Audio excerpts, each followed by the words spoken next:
Bonjour à toutes et à tous. Nous nous retrouvons pour une série de vidéos sur les erreurs fréquentes des francophones qui parlent anglais.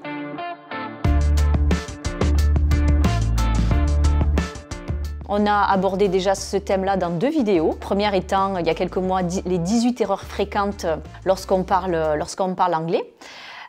Donc là, je fais la suite et on va aborder d'autres thématiques où là, on est encore une fois dans une erreur de traduction littérale. C'est-à-dire, je pense en français à ma phrase et je veux traduire littéralement en anglais, ce qui est voué à l'échec. Et donc, pourquoi on fait ça? C'est souvent pour rester dans sa zone de confort. On connaît notre langue maternelle, a priori. Donc, on se dit, pour parler une langue étrangère, on va calquer les réflexes qu'on a dans notre langue maternelle et puis on va faire la traduction mot à mot. Mais évidemment, quel que soit le binôme de langue, quelle que soit la langue cible dans laquelle on veut parler, ça ne marche pas. Il faut vraiment se paramétrer avec les réflexes de la langue que l'on souhaite parler et comprendre. Alors, un exemple très frappant, c'est la traduction de « il y a ». En fait, il faut considérer qu'en anglais, il y a 3 façons de dire « il y a » et nous, on emploie le « il y a » dans 2 contextes totalement différents. Exemple, il y a un verre sur la table et je suis allée en Espagne il y a 2 mois. Bon, vous voyez que là, ici, ce « il y a », il n'a aucun rapport. Dans le premier cas, on désigne et dans le deuxième cas, on situe dans le temps. Alors, en anglais, ils sont beaucoup plus logiques, c'est-à-dire qu'ils vont utiliser des mots différents pour ces deux expressions. Alors, quand je vais dire « il y a un verre sur la table », je vais dire « there is one glass on the table ». Entre parenthèses, s'il y avait 2 verres, je ne vais pas dire « there is », je dirais « there are ». « There are 2 glasses on the table ». Puisque là, c'est comme si en français, on disait « ils y ont 2 verres sur la table ». Mais puisqu'on a un pluriel derrière, eh bien, on ne va pas dire « there is », mais on va dire « there are ». Alors, je précise, « there are », on l'écrit T-H-E-R-E. Ne pas confondre avec T-H-E-Y, qui lui est le pronom sujet pluriel. Et donc, on va regarder ce qu'il y a derrière. Si c'est singulier, on va dire « there is ». Si c'est pluriel, on va dire « there are ». Et c'est la même chose au passé. On va dire « there was one bottle under the table ». Il y avait une bouteille sous la table. Et « there were 2 bottles under the table ». Il y avait 2 bouteilles sous la table.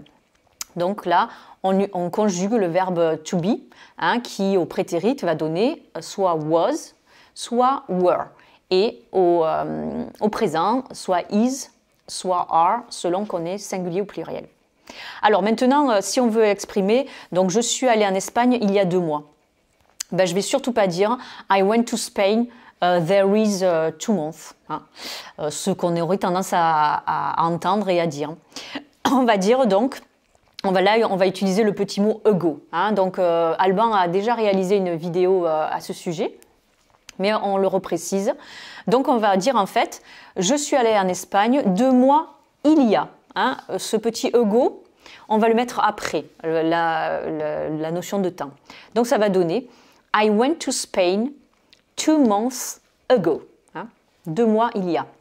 Donc là, vous voyez aussi que si vous faites de la traduction littérale et vous voulez exactement mettre les mots dans le même ordre, c'est voué à l'échec une fois de plus. Également, une confusion qu'on rencontre souvent, c'est la différence entre who et which.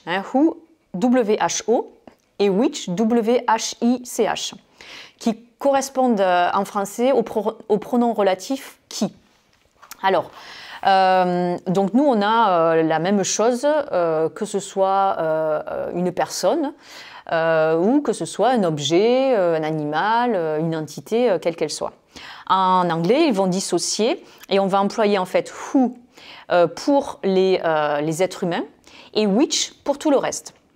Exemple, the person who bought my car lives next to Montpellier. La personne qui a acheté ma voiture vit près de Montpellier. Donc vous voyez que person, donc c'est un être humain. Donc on va utiliser le pronom relatif who. Par contre, si je parle de toute autre chose qu'un être humain, je vais utiliser le mot which. Hein? Donc, ça va donner, par exemple, The apartment which I chose last month is very comfortable. Hein? L'appartement que j'ai choisi le mois dernier est très confortable. Donc, the apartment, c'est effectivement pas un être humain. Hein? Donc, là, on va utiliser le pronom relatif which et non pas who. Et entre parenthèses, au niveau de la prononciation, witch, ne pas confondre avec witch, hein, qui est aussi la sorcière, et qu'on écrit différemment W-I-T-C-H.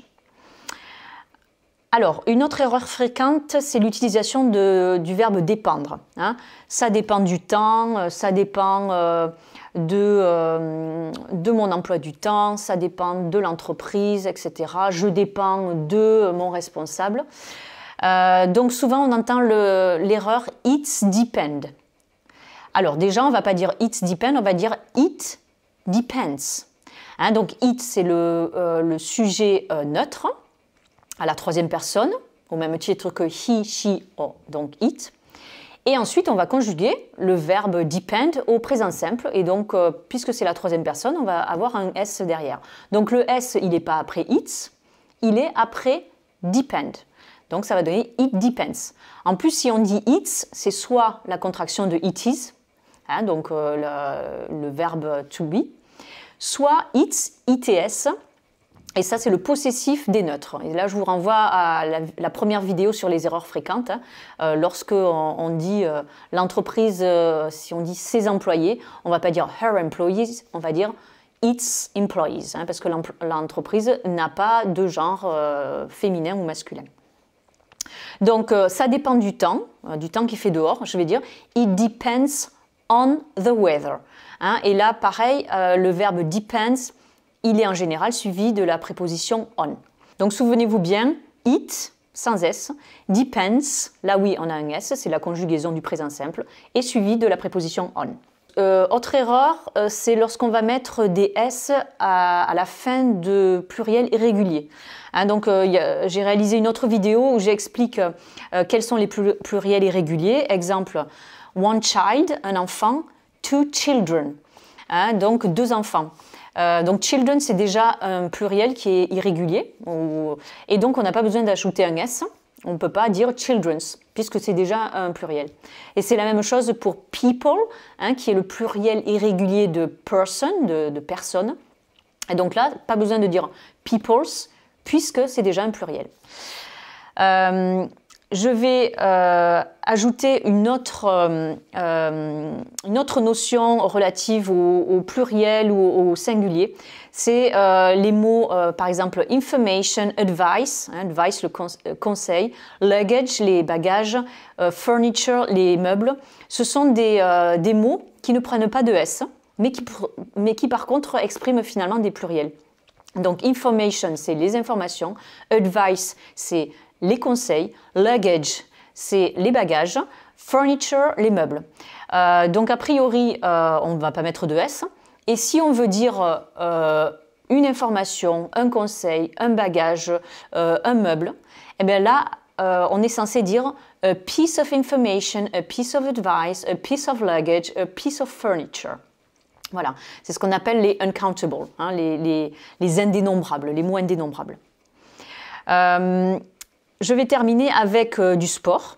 Alors, nous, quand on dit je joue au basket et je joue au foot, bon, ben là, on a occulté ball, hein, football, basketball. Donc, on a tendance à dire I play basket and I play foot. Si vous dites ça à un anglo-saxon, il va croire que vous jouez panier ou que vous jouez pied. Hein? Donc, dites le mot en entier, d'autant que ce sont des sports qui ont été inventés par des anglo-saxons, c'est pour ça qu'on a ce mot en anglais, donc on le dit en entier. Donc, on va dire I play basketball and I play football. À noter que football, pour l'anglais britannique, bon, ben, c'est le football tel qu'on le connaît nous, mais pour l'anglais américain, attention, c'est le football américain. Et aux États-Unis, pour parler du football qu'on connaît nous, on va parler de soccer. Là, je vous renvoie à des vidéos que j'ai réalisées sur les différences entre l'anglais américain et l'anglais britannique. Et pour terminer sur le sport, ne dites surtout pas I go footing ou I do footing. Je fais un footing parce que là, c'est un mot qu'on a pris de l'anglais, mais qui a été totalement inventé et qui n'est pas du tout utilisé par les anglo-saxons. Donc, en fait, pour dire je fais un footing, on va dire I go running ou I go jogging. Mais surtout pas I go ou I do footing. Voilà, ça fait partie des mots comme le shampoing. Bon, ben ça, c'est un mot qu'on a pris de l'anglais, mais le shampoing en anglais, c'est pas shampooing, c'est shampoo avec 2 O. Et on arrête là. Et la même chose pour le parking. Le parking, c'est en anglais parking lot. L'endroit où on va se garer. Parking, a priori, c'est le gérondif, la forme ing du verbe to park, se garer. Voilà, j'espère que ces nouvelles notions vous auront aidé à grandir sur le chemin de l'anglais et à surtout pas tomber dans le piège de la traduction littérale et à allumer les lanternes rouges dès que vous savez que vous allez potentiellement vous tromper sur ces erreurs très récurrentes. Faire en sorte que ces lanternes rouges, elles ne soient plus rouges, mais ce soit un feu vert pour parler correctement anglais sans erreur classique. Voilà, je vous souhaite une bonne journée et je vous dis à très bientôt pour d'autres vidéos sur des thèmes tels que la grammaire, la conjugaison, les expressions types, la prononciation, hyper important, et également le vocabulaire dont vous avez besoin. See you pretty soon for your new adventure in English. Bye bye!